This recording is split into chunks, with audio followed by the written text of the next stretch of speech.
You're listening to the Word Slinger Podcast, episode 44, Alphabet Success with Tim Fargo. ABC. If you would like to support this program, or any of Kevin Tomlinson's work, then we invite you to become a reader. Find fiction you will love at kevintomlinson.com/books.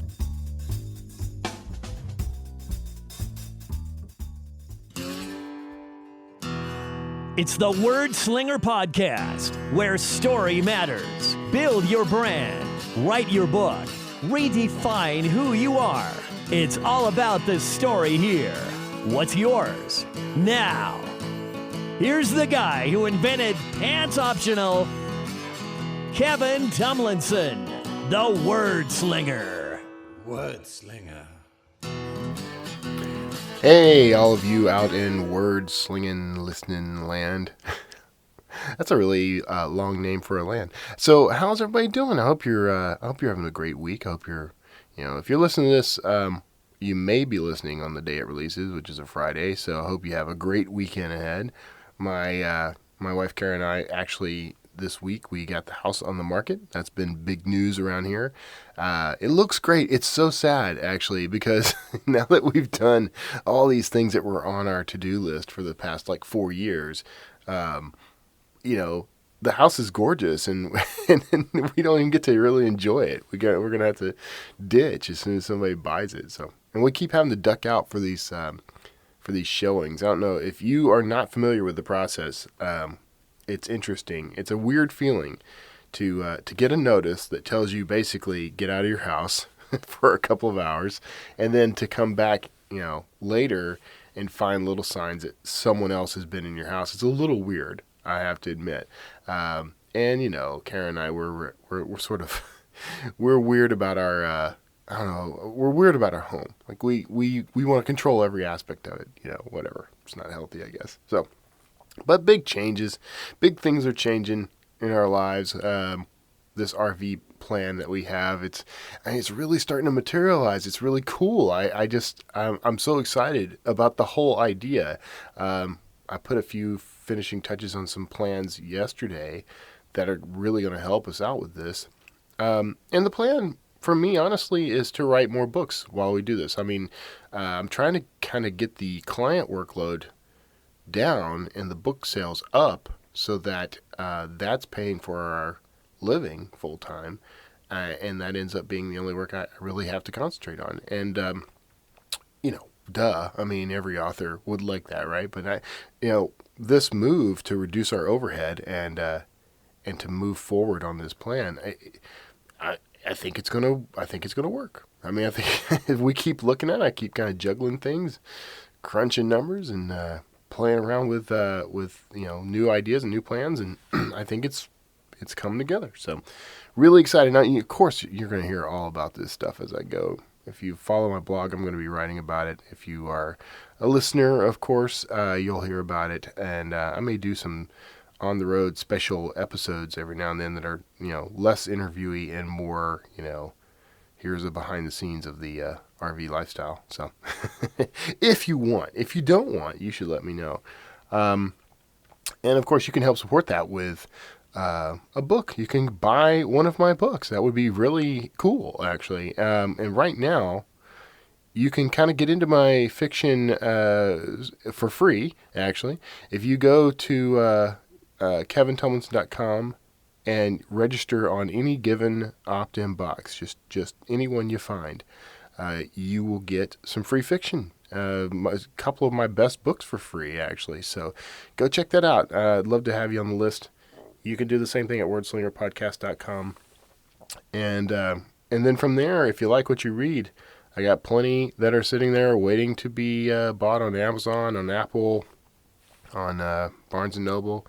I'm seeing a lot of movement on Apple lately.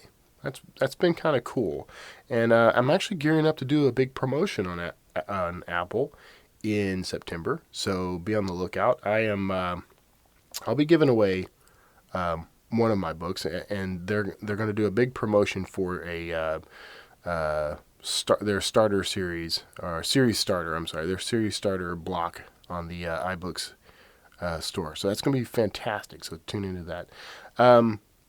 And coming up, well, let's get to the meat of this. Because what we've got is author Tim Fargo. He's the author of Alphabet Success, which, if you haven't read, is actually kind of cool. You should check that out. He's also the creator of Tweet Jukebox, which is a really handy, really useful tool, especially for authors, to automate a lot of your tweeting. So definitely want to check that out. It's free right now, but it's going to become a paid service in the future. So this is the time to get on board. You should check that out. All right. I'm going to get you into that right now. Don't want to keep you from it anymore. And then I'll come back after and we'll talk out a few more cool things. But for now, here is Tim Fargo, author of Alphabet Success. Enjoy.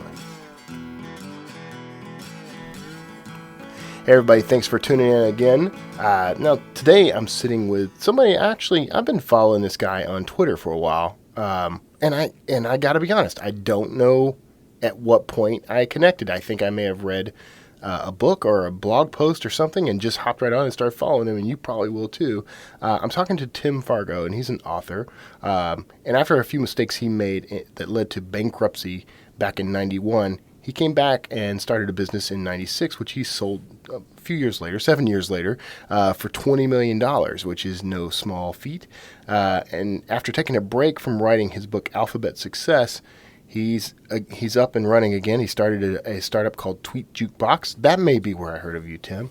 And he's a digital nomad working on his new book. So, Tim, thanks for joining us, man. I'm really glad to have you here because everything you post on Twitter is always so inspirational. So I've done following it. Kevin, I really appreciate you having me on. No, thank you. So tell me a little. Let's start by talking a little bit about Tweet Jukebox because I'm pretty sure that's where I came in. Because that's something I've checked into. I think I've even used it. So tell us a little about that. Well, it's interesting because just talking about being an author. I mean, that I got on Twitter because I had a book, and like a lot of people that come out with a book, I found that after you come out with a book, nothing happens. Yeah.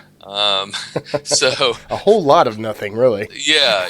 It's an overwhelming sense of like calm and quiet, much more than you'd like. And so I went onto Twitter because I needed to kind of get the word out a little bit and try to build a little bit of an audience of people that would be interested in knowing more about me and that would either, like want to buy the book and so on, and started blogging and all that.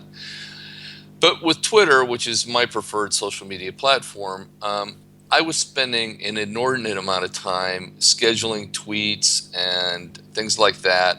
And my own 2 cents is, and there are of course advocates for live tweeting. You should never tweet if you're not there. Well, I'm not one of them. So because I just think it's one of these things, you can kind of put a representation out there of yourself. And I think some people understand that you have things scheduled. You might not be there right that second. But anyhow, so because I had that going on, it just got more and more daunting and things like that. And I actually in November of 2013, I was in South Africa with my wife, and we were getting ready to go on a little road trip and from Cape Town, and it was just one of these things where I'm mapping out on my calendar, like, how am I going to figure all this out, like to get all these tweets out, and will there be broadband where we're going, and will I be able to upload this stuff to the scheduling? So I said, you know what, forget it. I'm going to call my buddy. I mean, I couldn't forget it. I still had to do that because I couldn't be built that quickly. But I called the guy who was actually the first guy I ever worked for out of college, and also was the head of IT for the company I sold in 2003, Leonard Sixt. And I was, Len, hey, you got to help me out here. So the point in this story is, I built this thing for me. Yeah. And I'm lucky that I have a little bit different circumstances than probably the average person, that I could call someone up and have an app built just for me. Mm-hmm. But I really wanted something kind of, that would deal with what I was doing. And after using it for a while, I mean, he built it, and then I used it, and, it broke, and, but, and then I was using it for a while, and it was pretty steady state, and we were adding features and this and that. And then people were asking me, like, how are you on Twitter all the time? You must spend so much time doing this. And it's completely automated. Yeah. I mean, what it does is it takes all my content. I just upload my tweets, and then that's it. I mean, once they're uploaded, I mean, I set a frequency, and then it's like an hourglass of tweets. It tweets everything out, and when it's done, it flips over and starts tweeting them out again. Yeah. And I have multiple jukeboxes that do that. But so anyhow, people were interested, and I said, well, you know what? In February of this year, we said, okay, well, let's push this thing out and tell people they can use it, and it'll be free, and we'll just see what happens. And it's been pretty actually remarkable because we've had several thousand people sign up for it. So anyhow, that's how that started. Now it's a business, and we're actually getting ready to go into a paid model in the fall, and so it's really, really exciting. It honestly, it's something I never ever did before. Yeah. And I mean, part of me, I mean, I think business is business in some ways, and other things I'm just kind of learn as I go. But it's fun, and it's actually really gratifying. I probably get as many emails from people telling me how much they love it as I do questions about the program and stuff like that. So it's pretty cool. Well, and I like the thing I think I dig about it most is that, like you mentioned, the hourglass kind of thing where it'll restart, and can you set like the number of cycles it does that? Like, if you want it to repeat something, you don't necessarily always want it to repeat forever, right? Well, we have there's two different settings on a jukebox for that. One is called once and done. Yeah. So we have a Chrome extension that you can use to sort of build a jukebox if you wanted. Like, let's say that you're not a person that tweets evergreen stuff. You're not tweeting quotes. You're not tweeting stuff that's like kind of an article that would be, good now and good 10 years from now. Mm-hmm. So if you were doing more newsy type stuff, you could use the Chrome extension. You could feed it into a jukebox, and you could set that jukebox to what we call once and done. So it would tweet everything exactly once, and then it would stop. Really cool. Yeah, and then the second setting, which is similar in a certain way, is it's date sensitive. So it would tweet X until a certain day, and that's we kind of view that as for holidays or actually, I mean, for like book promotions, or if you had tweets around like a podcast or whatever, you could put in the tweets for something. You said, okay, I want to promote this until say September 10th of this year, and then you could just keep on. It would tweet until then, and then it would, when it hit that date, it would just stop. Man, I can see this is it's very handy for authors in particular, I think, just because there's so much content. Like I don't have a problem with sitting down and creating all the content in advance, but scheduling everything through like, Hootsuite or, there's half a dozen tools out there where you can do the scheduling, but you literally have to schedule it like for the specific time and date, and, that gets pretty cumbersome. So this is pretty cool. Oh, thanks. Well, and I think for me, and I was at a digital nomad conference in Berlin last weekend, meeting up with a buddy of mine, Derek Sivers, and we were talking to a group of people, and they said, so you you tweet the same like blog post? And I said, it's really funny to me that people can put time and effort into writing something, and like the blog post is kind of it's not a casserole. Yeah. I mean, it can be consumed later. It won't go bad. Right. And it's like, okay, well, what if they had put the same standards of music when the Beatles were out and the Stones? It's like, well, they sang that song and that's it. Yeah. What else do you guys have? That Jumping Jack Flash, that was okay, but what have you done for me lately? So. Yeah, and I know there's some value, especially on Twitter, because Twitter is unique in that the chances of someone seeing what you tweeted just once are pretty slim. So it's okay to repeat content over and over again. And the other social media outlets aren't quite like that. You get boredom. You build boredom really quickly if you do that on Facebook. Yeah, no, absolutely. But I mean, even on Facebook, there is an argument to be made. I mean, as long as you weren't doing it within the same like time period. I mean, we are going to expand out to other platforms But you can post stuff again, but you've got to let a much bigger time period pass Yeah. before you kind of reintroduce something. But I think there's an argument to be made, if you have a strong following on that platform, to trot something out again, but you would just want the time interval to be substantially longer. Yeah. So are you guys looking to expand out of just Twitter and doing this on other social media?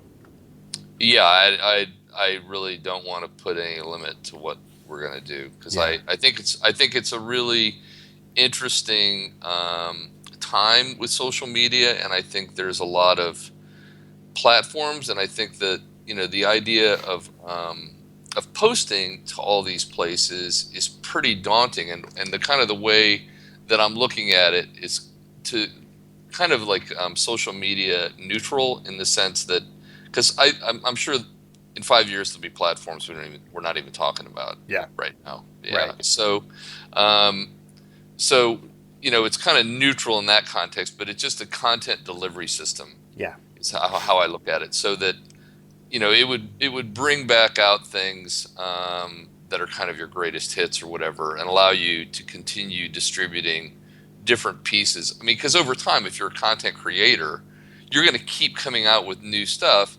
But it's a shame, like I was joking about with the Stones and the Beatles, to kind of say, well, that stuff from before, Yeah. we don't care about that stuff. I mean, Right. I think it's if you have a good post that people really like, why not trot it out again? Yeah. So Yeah, I get more traction. Actually, I subscribe to that same principle. I mean, I think you can get a lot of play out of the same content, and you should always be mindful of what might be timely too. So it might be a good time to bring out that old post or whatever. So all right, let's talk a little about, and Tweet Jukebox is awesome. I think we could probably do a whole episode on that alone. But you've got a whole lot of irons in the fire, and I'm really kind of interested in because I follow you on Twitter. I see your posts frequently. You and I are kind of in the same mindset when it comes to you follow a lot of the same people. You post a lot of inspirational quotes, and that's stuff that I dig. So tell me a little. Let's go to your background. So I'm like, how did this transition work? Like, you ended up in bankruptcy, which no one really wants, and then 7 years later, you're $20 million. That's a story I think a lot of people want to hear. well, the bankruptcy was that was a really, it's funny, because I mean there's a lot of people talking about, well, your mistakes are what define you, and Yeah. but I have to say that was a moment. And that was absolutely a moment where, I kind of got my comeuppance, because the reason for my bankruptcy, I mean, the short version, I mean, there was a lot of circumstances, of course, that led up to it. But the number one cause was my ego. Yeah. I was in business. I was doing okay. I was making money. Yeah. But I wasn't making nearly as much as I was spending. And I just thought, excuse the expression, I mean, I thought I was like, a big deal. Yeah. I was going to use a different expression, but Yeah. I appreciate that. something that starts with hot. Yeah. But anyhow, I thought I was a big deal, and I mean, I did have some good qualities. Obviously, I mean, the business was going okay, but there was a real good test for me. Standing in the federal courthouse. And I've described it as being on an episode of Jerry Springer. Mm-hmm. Because at least for me, I kind of dressed it up as like, well, you're still like this great dude, young, cocky, whatever. And I went in there and I just looked around. I was like, you know what, man, you're so full of yourself and you're so full of it. You just screwed up. You can try to paint this thing any color you want, but the reality is you need to take a hard look at how you ended up here. Mm-hmm. And I'm really glad I did, because that put back in me a sense of thrift that I don't know why. I mean, I kind of had lost sight of that. Like, I could do no wrong, everything would be great. But once I married a sense of thrift with my ambition, things went infinitely better. And you know, I mean, not everyone's got that kind of crazy, you know, go out and live it up. I mean, I wasn't like, you know, buying cars in different colors or anything, but Right. I wasn't that crazy. But you know, once I got a sense of, hey, you know, just because you signed a deal doesn't mean anything. Wait till you've banked the money, and I mean banked the money, like the money is in your account. That's when you know that's the moment when you actually can kind of celebrate, because Yeah. everything up until then is a little bit speculation. Yeah. So you know, so I went through that piece, and when I started my business in '96, I mean, I had a much better sense of, you know, you hang on to your money, you know, be frugal, you know, watch what you're doing, and I mean, that was actually, it was interesting because for somebody who had been so different, you know, a few years earlier, I mean, our company was run with an incredible consciousness of thrift, Yeah. uh, and so on, and it made a big difference, you know, for people that are considering. I mean, this is the most basic lesson in some ways, but it's a really important one.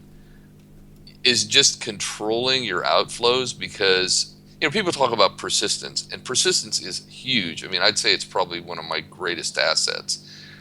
But in order to be persistent, you have to be alive, Yeah. you know, financially. And to be financially alive means hanging on to your blood, which is cash. Yeah. So, you know, I started this investigation firm in '96, and it just, you know, I mean, it went a lot better than I really thought it would. And that, frankly, is a business that had a lot more moving parts than, say, Tweet Jukebox, Yeah. because to make more money, you got to hire more people. So we had to have, I mean, we had like recruiters, we had a huge IT department because we were moving a lot of information around back and forth, from investigators to us and then to insurance companies. So, but it was, anyhow, it was a great ride. And I mean, frankly, you know, I take some of the credit, but I had a lot of great people working there. Yeah. And that's something that's huge. Don't ever be, if you have a business and it's growing, don't ever be afraid to pay someone more than yourself and to hire someone smarter than you. Yeah. Yeah. That's good advice. I frequently hire people who are smarter than me, so which isn't all that hard, actually. Now that I think about it. So, all right, and you're living in Poland now? I've got three places I live. Okay. And one is in Poland. The other is Cape Town, South Africa, which is where Okay. I'll spend this winter from a like northern hemisphere perspective. Yeah. And then and I've also got a house in Florida. Oh, okay. All right. Three very different environments. Yeah, they are very different environments. Why Poland? What made you pick Poland? Just That's curious. where my wife's from, Oh, okay. and I actually I really really like living here. I mean, we did me and the family. The kids wanted to do kind of like a road trip, so we went down through Czech Republic and Austria and Slovenia into Croatia, and we spent a couple weeks at the beach in Croatia. It was great, Yeah. and just, you know, I mean, look, I mean, I you know, I love being back in the States too, but it was just like a really different kind of holiday, you know, completely different feeling and so on. So Yeah. it was really fun. What's the and I promise this is my last question about where you live, and we can move on. But I mean, what's the energy like, you know, in comparison? Like, when you're in Florida and when you're in Poland, I mean, what do you feel when you're in those two places? Um, One of the things I really like about Poland, and about actually a lot of the former Soviet bloc, is it's not finished. Yeah. And for if people either completely understand what I mean, or like, what's he talking about? It's like, it's, you know, it's this or it's that. But I really like these kind of, you know, communistic relics, that, you know, these old buildings and some of the stuff where, you know, things don't work exactly perfectly, Yeah. you know, but to me, at least for me, you know, sometimes imperfections are some of the most attractive things about a place. Yeah. It's almost beautiful in its inefficiency. Yeah. I mean, it can be frustrating at times, but I would say in general, I mean, actually, it's funny because when we're here, I mean, all our groceries are delivered, and Cool. it's just like a awesome service. I mean, so many people when they think about like living here, I think they imagine that's like, there's a few people with like donkeys in the square or something, I and it's admit. not. Yeah, I It's admit. it's not like that at all. It's quite modern, and so no, I really like it here. I mean, it's a much different thing because it's it is a very European city. So I mean, you live right near the center. It's an old market square. The town's 1,000 years old. So that's a little different feeling than being next to the sand in St. Pete Beach. Yeah. Where which I also love, and I mean I kind of consider myself a Florida boy. Yeah. But it's just a whole different thing. But I also love being there and seeing the dolphins go by, and goofing around and going fishing with my son, and it's life is good, man. I like being wherever I am, pretty much. Yeah. Well, that's a definition of success for sure. And speaking of that, now that's what we call a segue, right? So your first book is called Alphabet Success. Why don't you break down sort of the premise of that? Okay. The idea behind Alphabet Success, it's I took the alphabet, I broke it down into 9 acronyms. Okay. And the reason I did that is as a bit of a memory device, so that when you read a chapter, it's not just trying to come up with a catchy name. I mean, everybody can remember ABC. Mm-hmm. Everybody can remember DEF. I mean, you've repeated that sequence a few times in your life. Right. So I did that, and then the second part, it's a very short book, which it's funny because I've had a couple people comment on that when I was finishing it. They're like, "Don't you think it should have been longer?" And I think the best thing you can do for your reader is be concise. Yeah. Make your point, tell a story so it's memorable, but your duty to the reader is to convey the knowledge in a way that's resonant, and beneficial, and then like step out. Yeah. And of course, I mean, it's a nonfiction book, so it's about these business lessons. And what's interesting to me, and I've been thinking about this for whatever reason the last couple of weeks, and I think that people have a tendency of underestimating themselves. And a lot of what's in this book aren't things you won't read this book. I can promise you, this may be the biggest negative sell ever. You won't find there is not one thing in my book that you don't know. Yeah. But the problem is, in my opinion, and I include myself in this, it's very easy to get caught up in all the other stuff you're doing and forget about kind of the fundamentals. And for me, most businesses, where they crumble is on doing fundamental things well. Yeah. It's great to have like this new gizmo or this new thing, or we're going to have this new toy. But I mean, I think the things that made a guy in a Middle Eastern market, 2,000 years ago, a successful merchant, are the same things that make you a successful business person today. Okay. No, but remembering someone's name and what their favorite things are and how to deal with them. I mean, it's kind of, there's a caring and a feeling, and helpfulness. Like, if they want something, you don't really sell it. You help them find what they want, even though you don't benefit directly in the moment. There's a lot of little things like that that make a huge difference when you're in business. And by not being focused on just creating a transaction in every interaction, you end up with a much better outcome, in my opinion. Yeah. So would you say that there's a focus on... I never quite know how to put this. It's not necessarily what people traditionally think of as a customer focus, but it's you're trying to provide value to that person while you're also trying to make a profit. So, I guess that's a customer focused, customer centric approach, right? Yeah, I would say the book's more about. Okay, I mean, I can break down some of the chapters, like always be committed. Yeah. Is ABC, and just as a beginning, to me, what's important about that, and most people say, well, of course I'm committed. Well, maybe.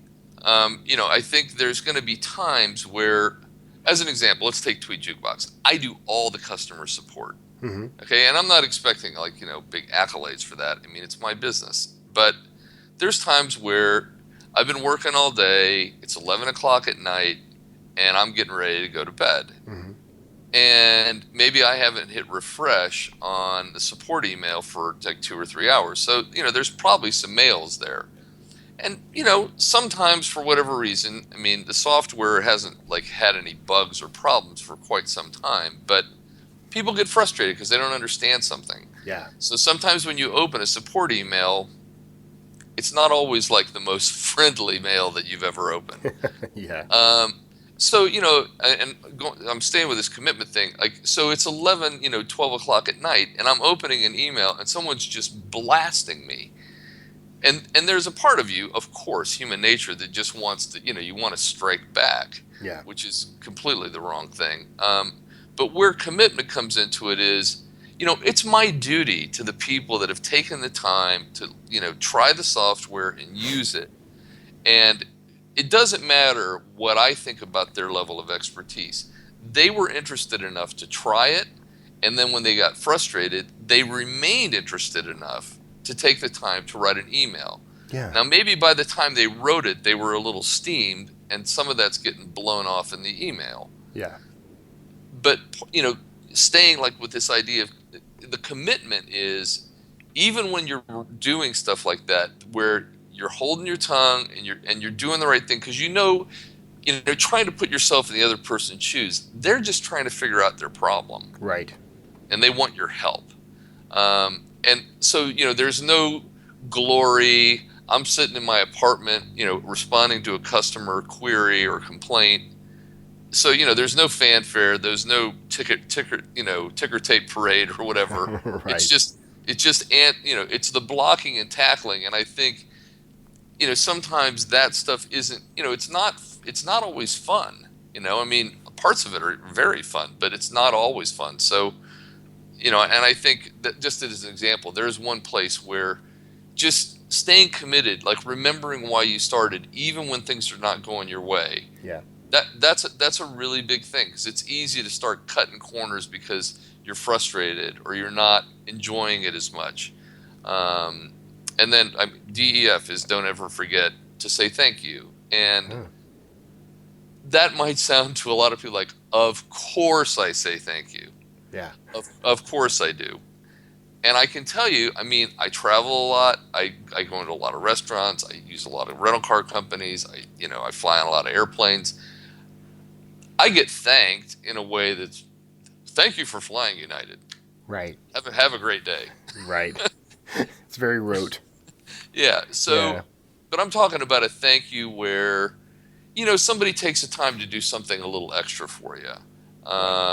Or just making someone feel appreciated. Like, I had a guy send me a video of what he thought was wrong with the software a couple weeks ago.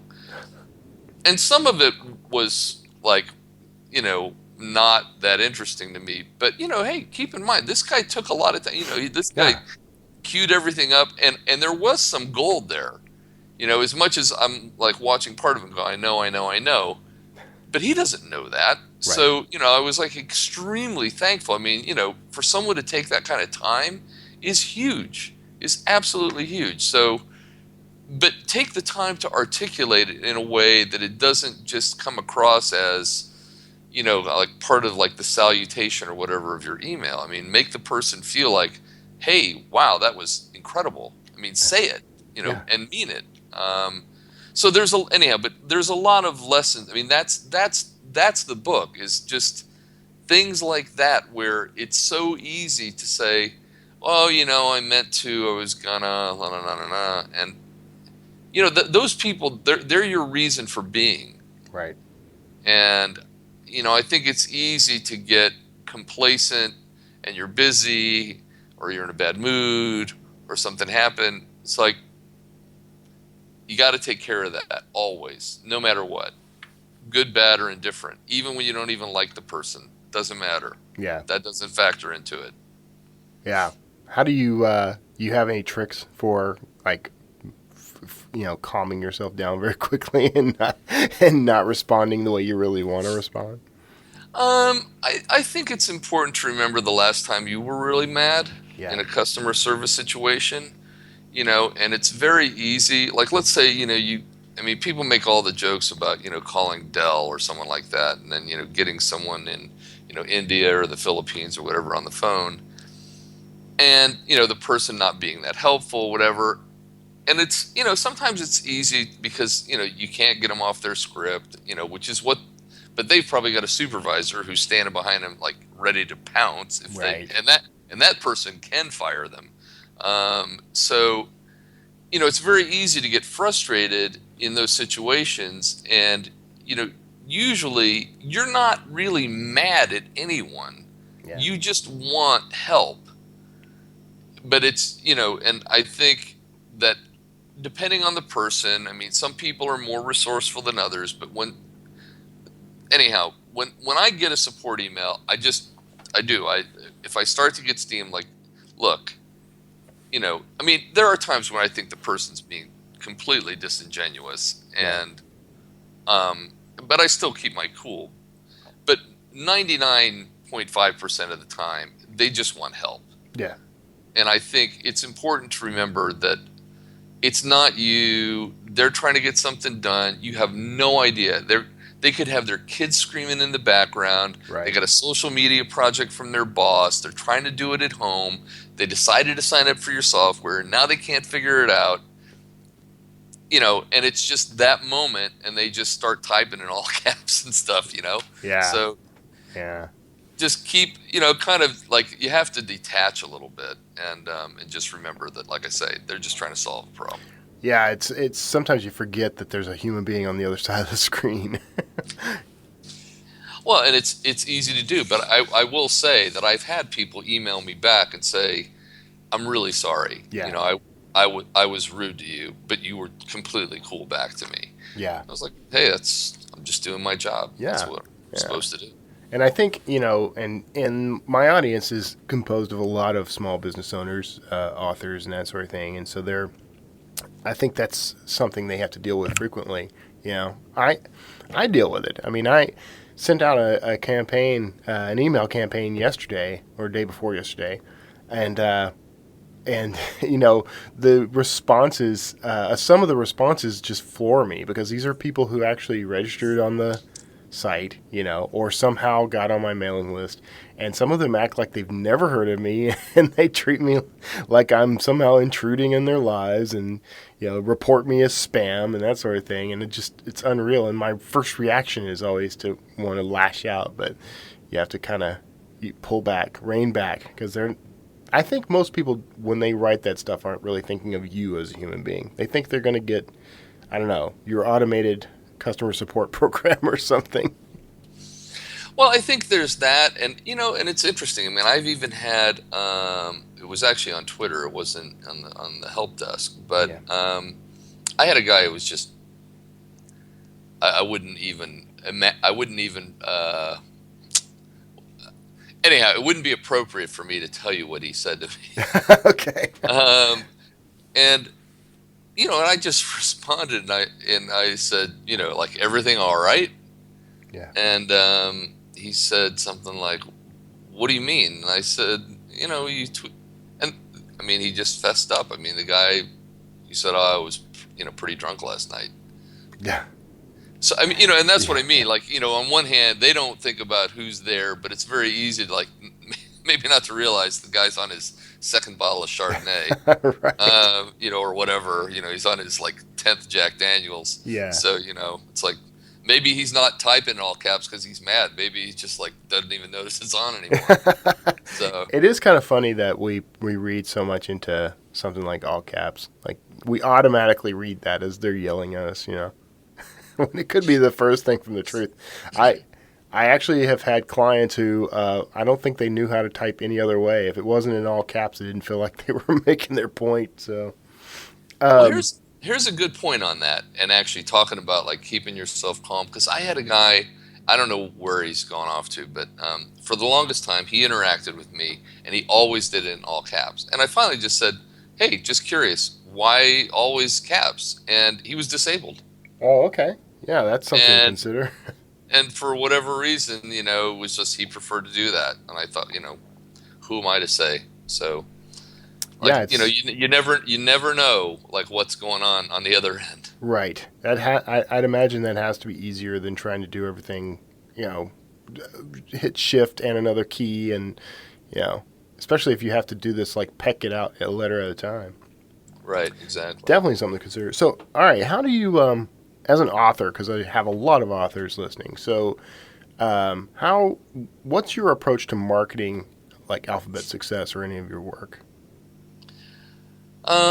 I think it's really important to give people samples of your work by blogging, because that's kind of the entree into your voice, Right. and making the reader making a decision if they actually care about what you've got to say. Whether it's fiction or nonfiction doesn't matter. I mean, just like to get an idea of what they're likely to encounter if they take the plunge. And I would say for a lot of authors on the nonfiction side, especially, actually, you know what? I'll take that back. For any author, I think it's completely worth it. And I know there's people who say, well, I don't have the money to do that. It's completely worth it. Just like try to find ways to give your work away. Okay. Not forever, Right. but here's the problem. Nowadays, I mean, when you're new, I mean, this is an opinion, I suppose, like any other, but I really believe for me in particular, like I don't make a decision to buy a book based on the price. Right. I mean, and look, it's not just to do with me having a bit of money. I mean, because I am price sensitive, but if it's something I really think is going to benefit me or I'm really interested in, I mean, unless it was just crazy expensive, I'd buy it. Yeah. But for people that I don't know and it's uncertainty, the biggest risk to me is my time. Yeah. And so, talking about putting yourself in the other person's shoes with all the content that's available now, I mean, really like pretty top shelf blogging and things like that that's out there. To establish your voice, I think blogging and then, targeted giveaways of your book and just try to build an audience of people who kind of believe in you. Like, let's say if you were a fiction author and you were doing like a series, establishing some characters in someone's mind so that the next time something comes out, then you'd have a built-in audience. Right. I mean, and I think, whether it's fiction or nonfiction, I don't think it matters. I think, you've got, unless you're just a complete bigwig, and they don't usually like listen for tips because they haven't someone that does it all for them. Mm-hmm. But for the rest of us who aren't famous, I think you really do. You have to get an audience that thinks, that they really enjoy your work. So my tip would be like, don't be afraid to give it away. Trust me. I mean, look, I have a pretty nice story with the bankrupt, in 91, ended up selling the business for $20 million. Honestly, in many ways, nobody cares. They still want to know, like, does this guy actually, I mean, that's pretty cool, but does he have anything really to tell me? Yeah. And so it's taken me a while to get, like sales on Amazon and things like that. And even now, I mean, I wouldn't even pretend to you that I have, like great book sales. I mean, when I make an effort to push the book, then I usually can sell a few copies. But, I think, the promotional side of it is getting your name out in a way that you build your first challenge is to build an audience. Right. Right. Yeah. And that's the challenge that I think knocks a lot of people out of the running almost immediately. That was my biggest challenge when I first started, was building an audience, finding people who were actually willing to not just buy the books, but even just pay attention to what I was saying. Stop by and sign up for the weekly newsletter, or comment on the blog, or follow me on Twitter. I mean, that was a huge challenge to begin with. I mean, how do you address that if you're starting from nothing? It's a slow process, but but I think at the same time, there are a lot of people out there, but I guess it's one of the great things of, there's a kind of a growing argument to be, I mean, it's a word that gets thrown around a lot, which means, my translation is, I don't like words like that, jargon, but authenticity, where people really have a unique voice. I mean, it's distinct to them. They're not kind of echoing someone else's style. They're writing in their own voice, and they have their own unique style. And I think everyone has an audience in them. And actually, there's a blog post called "1,000 Raving Fans." I think that's the name of it. Yeah. And that, if you're just bookmark it. If you're an author and you're struggling, just keep at it, because that's all you really need. Is you need to get a core group of people who really loves what you do. Everyone imagines oh, I'm gonna be Stephen King. That's pretty tough. I mean, I'm not saying it won't happen, but to make it, you don't need to be. I mean, you don't need that level of success to be viable, but you do need to have a group of people who really identify with what you're doing, and you have to be willing to put in the time and go to bookstores and sign books and meet people. And I mean, a lot of writing can be a very introverted activity, and going out and meeting people isn't always, for some of the people I know who write, isn't always at the top of their list. Right. But unless you're blessed with extraordinary skills that people automatically latch onto your book, you got it. There's it's a little bit of it's a business. Yeah. You got to go out there and make it happen. And I think that's probably the biggest hang up for authors, especially independent authors, is that all you really want to do is write that book. You don't really want to have to go out and do the marketing and build an audience, and that's all the hard stuff. So it's good to pay attention to, though. So I'm we're here at the end. I want to wrap it up because I want to respect your time, but I've gotten a lot out of this, and I'm going to send people to so to find your book, they can just search for Tim Fargo on Amazon, right? Is there a website for the book? No, it's on Amazon. Okay. And then, of course, they need to go check out tweetjukebox.com. And do you mind, they can follow you on Twitter?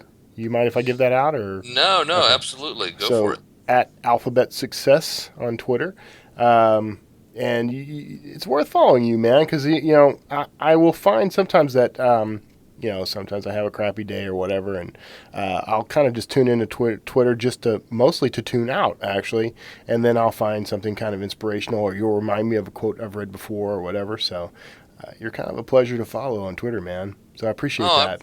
Yeah, no, thank you. And actually, I'll give out my email address. I don't mind at all. It's tim@tweetjukebox.com. So if you either A, have a question about writing or anything I've done, or you sign up for the software, which I actually will tell you that if you're an author and you want to have tweets going out about your book, highly beneficial.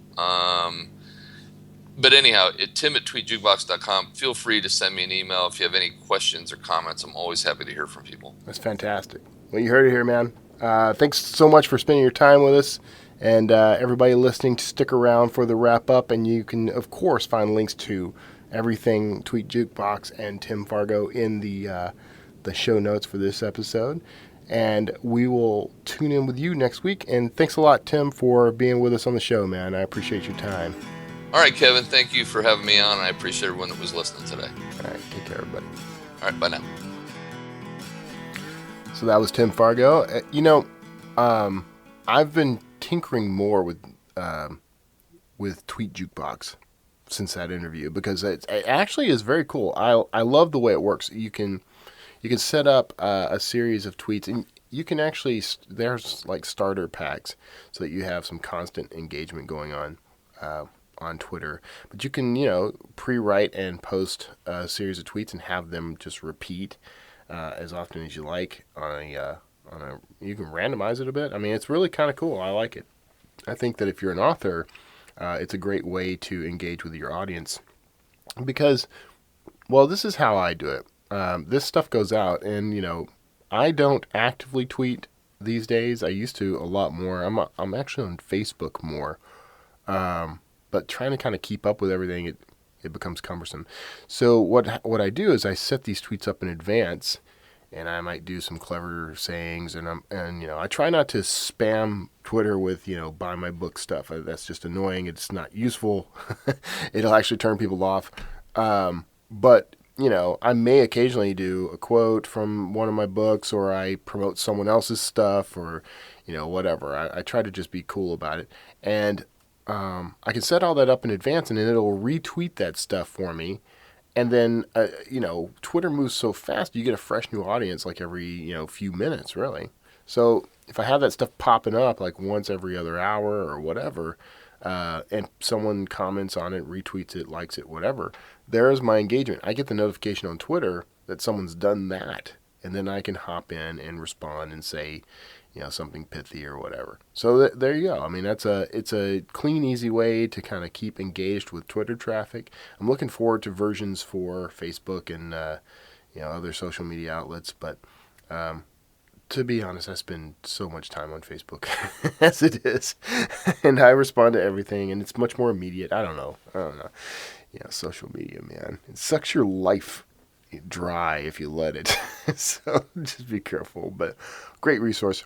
Definitely pick up Alphabet Success if you want to kind of get some inspiration and insight into how to recover from tragedy and build success. I mean, it's a interesting program throughout, so I've read it and enjoyed it, and I think you will too.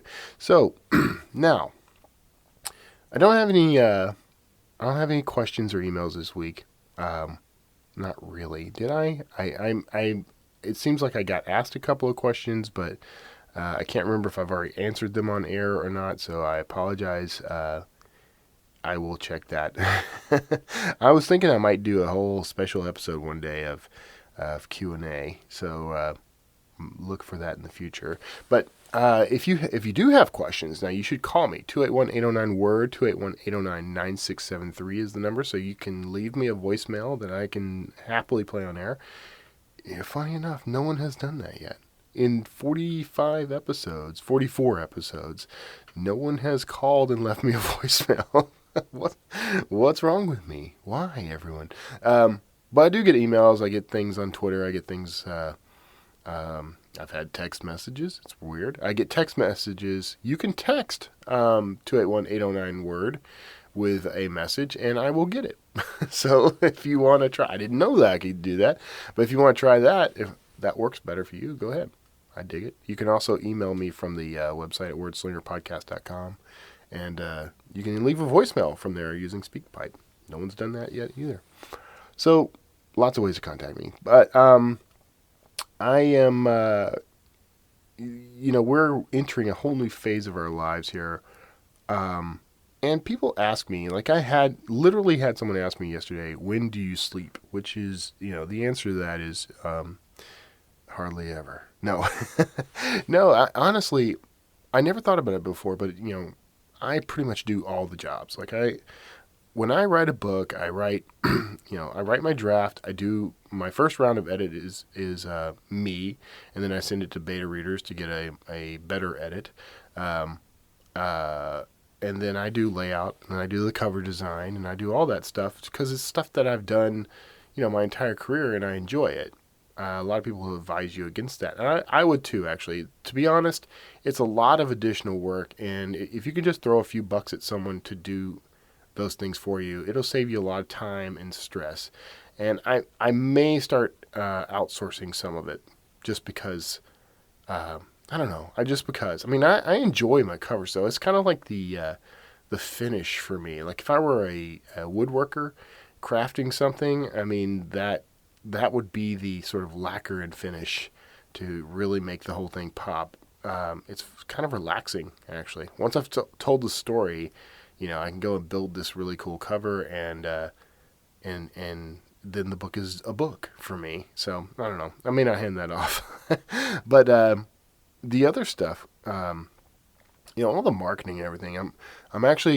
I just struck a deal with someone yesterday to essentially outsource the marketing. And that's going to take a huge weight off of me, which I am looking forward to, especially as we move into this era of travel. So I'm really going to enjoy that.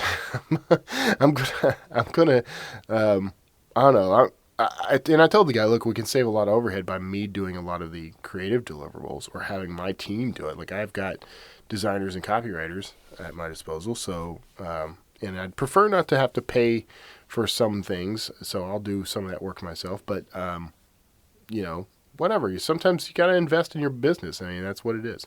If you don't have those kind of resources, you should give me a call. I can hook you up with all kinds of people who can do everything you need for a book. But on top of that stuff, I produce the podcast, which I'm also looking at outsourcing at some point.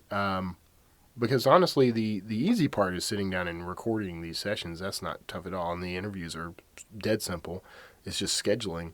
But there's a lot of back end to a podcast that's kind of a time suck. And if you want to do it right, it really is a time suck. And I probably don't do it as well as I could or should. I have a system, and I'm tweaking and refining it as I go. But I'd like to systemize that to the point where I can hand it off to someone and pay them a few bucks a week to do it. Most of the services I find for producing a podcast don't do what I actually want them to do, and they want to charge a lot of money to not do what I want them to do. So I haven't found a service yet that I can rely on to produce this the way I want.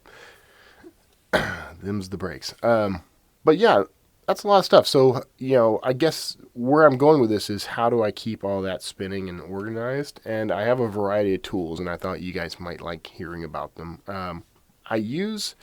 For a time I was using Asana, and that's ASANA. Mostly I use that for team communication and job management. Like, if I get a client project, I'll run that through Asana. I've started using Trello lately because one of my affiliate partners uses it.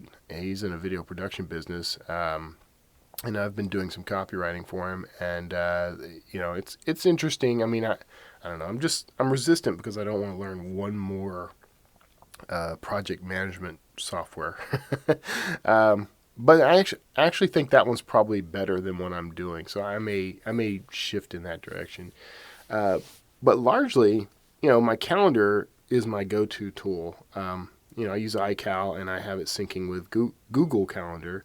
And that sounds so stupid simple, and it is. I mean, the system that I have in place is not scalable, honestly, but it does work for a single word slinger.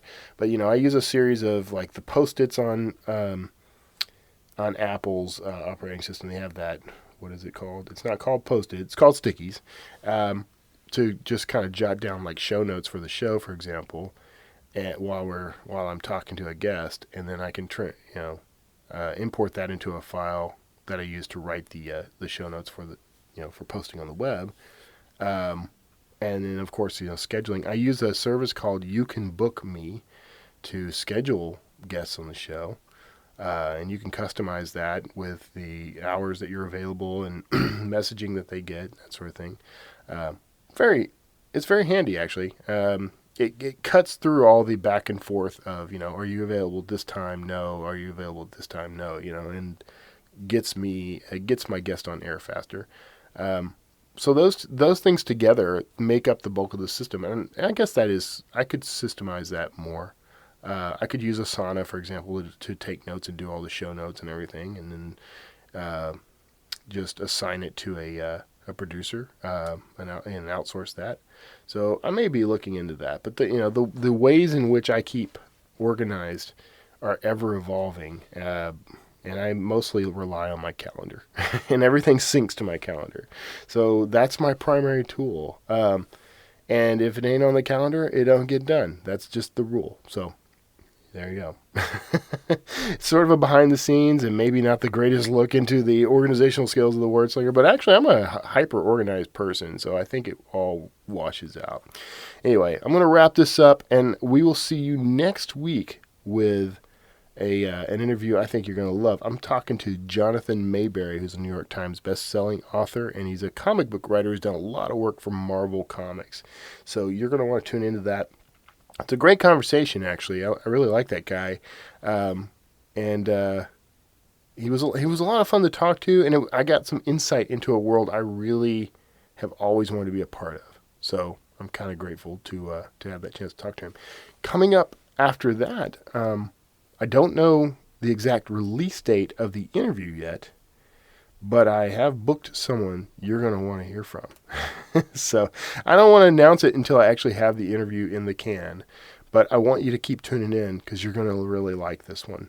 So, and the big hint is he's a best-selling author of a book that is being right now polished and produced for film release.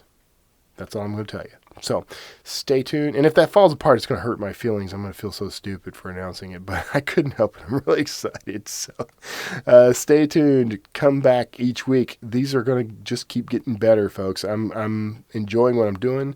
I'm making some dramatic changes to what I'm doing as we move into this new lifestyle.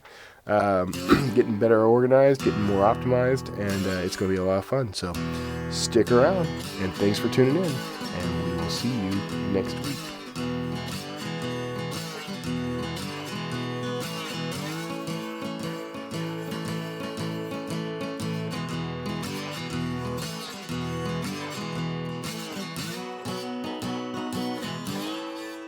Word Slinger.